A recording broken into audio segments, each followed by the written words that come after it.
討下呢個成長嘅挑戰啊！我自己咧即係一路大個咧，我自己係開始識煲電話粥啊嘛。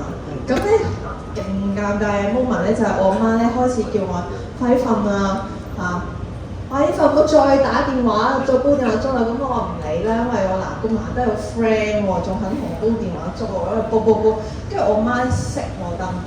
因為咧聾人咧一熄燈咧就等於溝通唔到㗎啦，咁佢就覺得熄咗燈咧就溝通唔到，冇問題我繼續傾，冇問題。佢見我唔喐，我仲喺度傾到喎，咁啊已經覺得哇，原來我熄你燈都阻止唔到你，去出絕招，去大叫，我唔表演啦，大叫係啦。咁跟住我隔離好 friend 嗰個 friend 咧話你屋企有隻大狗啊咁樣，跟住。勁尷尬，跟住我媽叫我唔好再煲電話，拜拜，我就收線。咁呢一個咧就係我好尷尬嘅位啦。咁我唔知你哋有冇啲尷尬嘅位，即係你會唔會話俾你啲 friend 知你嘅爸媽係聾咧？佢哋會有啲咩反應咧？但我就冇問我 friend 反應，因為我 cut 咗佢線啦。Grace 你咧？因為之前有準備呢個問題啦，其實我寫嘅都係一樣嘅，咁就係因為我細個嘅時候好中意煲電話粥，咁可能啲同學又係聽到屋企人會咁有聲，咁然後即係都係類似有狗啊，係咪即係咩？即係都係你阿媽大叫啊？未嘅屋企人未至於大叫，即係但係會有聲，即係濕突然間會有啲聲，咁然後咁我就會覺得好唔舒服，即係我咁講唔舒服係即係一嚟自己尷尬，但係二嚟係我唔中意人哋咁樣望。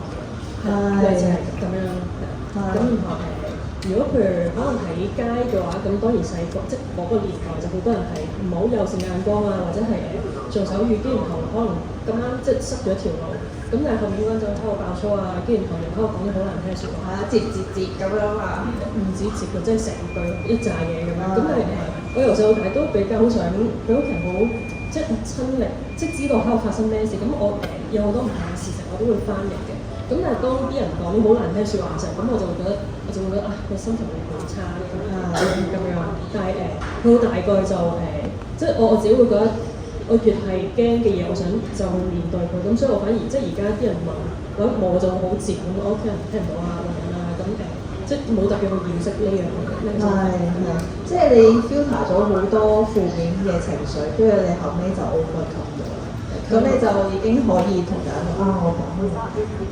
同埋因為身邊即係而家大個身邊嘅朋友或者我覺得社會都 friendly 多咗咁樣，相對係哈你咧，你有冇啲尷尬或者好糟糕嘅事發生？其實電影裏邊男主角同我都一樣，即係小學咧，我係逢家長有都好唔想我爸媽嘅，即係我好唔想，因為全部啲同學都係無知嘅，即係咧佢哋都係全部都係嘲笑，即係佢哋真係唔識啦，只會用嚟取笑啊，即係真係咁嘅態度，所以我就覺得同埋手語真係好少咯，所以同唔到爸媽講，但係佢知道係我真係唔想理，其實真係一樣。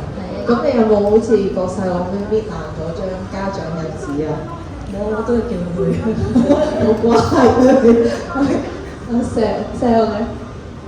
我咧因為係細佬嘅關係咧，所以其實有阿哥行先，所以我係大個嘅時候咧，就我已經係唔需要有呢啲嘅。咩叫阿哥行先？即係阿哥幫你翻譯啊？又唔係，我阿哥已經係佢第一個，佢大我4年啊嘛，咁佢嘅小一咪即係帶咗阿媽去養啦嘛，咁學校 basically 知道我屋企嘅情況，咁所以我帶我阿媽去嘅時候唔會有特別有咩好尷尬嘅嘢。但係咧可以分享一個，如果你小朋友又好曳啊，然後又你想你嘅小朋友咧有無限嘅羞恥之心，而下次唔會再犯咧，好簡單嘅啫，就係叫個班主任咧帶個小朋友去，然後咧就要個班主任咧就要個小朋友翻譯翻俾個媽媽聽，究竟你做錯咗啲乜嘢？係啦，我嗰陣時第一次我喺你哋就係咁樣經過啦。係啦，講粗口之後係嗰日朝頭早我阿媽喺度啦，之後個老師要我翻譯翻俾我阿媽聽，我講咗啲乜嘢？你係咪真係譯咗啊？你識啊？我係唔譯唔到，但係我係譯到中間啲喊啊，就我知咁樣。咁你阿媽咩？即係知道你發生咩事嘛？佢哋知道我講得差，我就咁好短咁講。講差嘢。係啊。咁後尾你媽咪就放過你啦。我阿媽其實應該由我細到大，佢就鬧過我3次嘅，佢冇鬧其他嘢，因為我都係一個比較好要強好要強嘅人啦。你同埋我身邊啲朋友都冇乜話，因為我屋企人嘅呢個即係我爸媽係同人哋關係，然後推出所以就冇嘅。係 Zack 咧。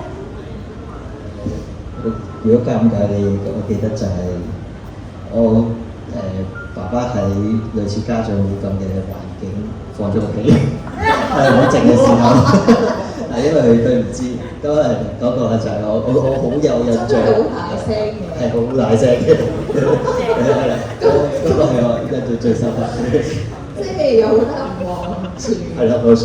你個爸知我就向住扮到，光就會向住我哋個光嘅。即係你爸知佢放棄，係。大家但係因為佢唔知道，其實大家聽到，聽到。你有冇話翻俾佢聽？你放係好大聲。我之後有㗎。咁佢有咩反應？我聽唔到，唔理。好豪邁啊！係啊，真係好瘀。係啊，細個好印象深刻咯，呢啲係，我知道有一個 quota 同你一樣有咁嘅經歷啦。係啊，我將佢寫咗落去本兒童繪本度，係之後送俾你睇，你好有共鳴。好，多謝你。我嗰日諗起踢波嘅經歷啦，因為即係以前踢青年軍嘅時候，即係因為我打龍門㗎嘛，咁我企喺一個龍門嘅位置，我走唔到㗎嘛，我唔可以無端端企喺中場㗎嘛。咁我爸爸嚟睇比賽，咁突然間我喺球場裏面見到，咦，好似有個人想同我爸，即係佢以為爸爸係聽到，咁我可能叫佢唔該謝地，唔知咩事啦。咁我爸又好 confuse 佢，我就哇好尷尬死我要踢緊波喎，我出去咧，即係好尷尬咯。你個翻譯雲出咗嚟，即係我就喺度揮手咁望住我，即係佢叫爸爸望住我啦。咁然後即係我問佢咩事，咁佢哋解決咗咁樣，咁即係雖然有時候溝通同爸爸嘅距離一遠咗咧，如果喺同一個空間一遠咗，有人接觸有想 reach out 佢嘅話咧，個尷尬就好容易出現嘅，係啊，即係嗰個誤解啊，個嘢都會係咯咁樣，所以就通常都係呢啲位咯。係好。